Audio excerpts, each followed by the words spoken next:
Hey everyone, if you have DOM elements and they use data attributes, the one that start with data dash something, not only you can get the individual properties or attributes, all these values are collected in a single property of a DOM element.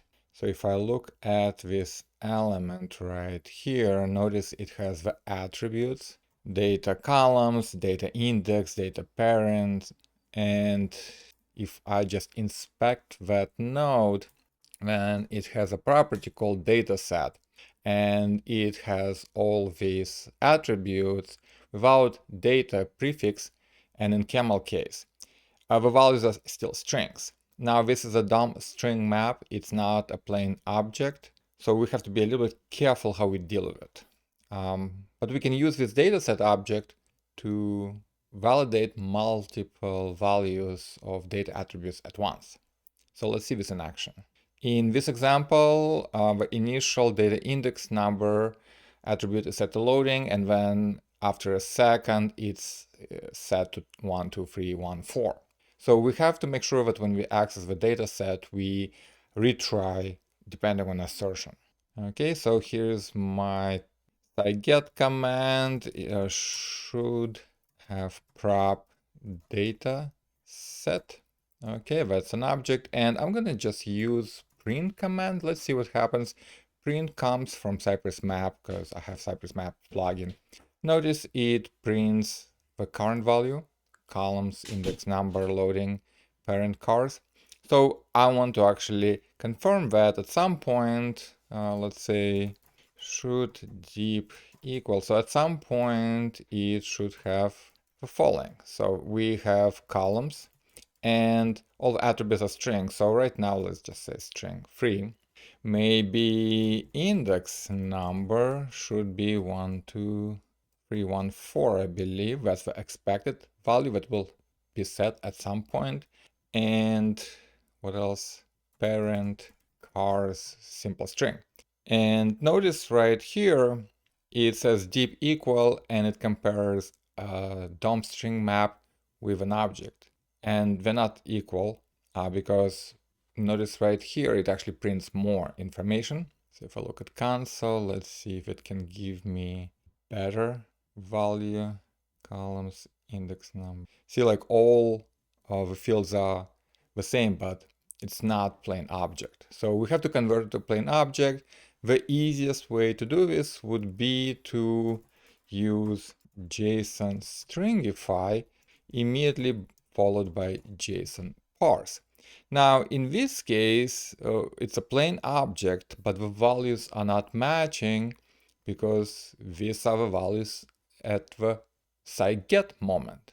Okay, by using then, we broke the retries. So we just run the chain of commands and assertion once and stop. So what you need to do is use should assertion, where you have data set in this case, and you convert everything, JSON parse, JSON stringify using synchronous operations, data set, and you expect data to deep equal and then the same object. Okay, now this is different because we're using a single side should callback, and when it throws an error, it goes back, gets the element again. Well, actually, it gets the data set, and the data set doesn't change as the properties inside change. All right, so that's great, but I like splitting up big callbacks like this one into individual simple operations. And the way to do this in this situation is to use Cypress Map queries. For example, right here it has a method called toPlainObject, I believe. And it's a query command, so it will retry and allow the value to continue multiple times. And all it does, it runs JSON parse, JSON stringify under the hood. And that means that we can say should, again, deep equal, our subject will be a plain object, and the value will be what we are trying to assert after it loads. Okay, let's see if this works. Okay, keeps retrying until the application sets the attribute value and the dataset changes one of its properties. Sometimes our values that we're looking to confirm are actual numbers, they're not just strings. So for example, if the inspected values is a number, well, if we just say columns, it will fail because a string free is not the same as number free. So we would have to always convert our individual values into strings, columns, okay, just like this. And that's kind of inconvenient.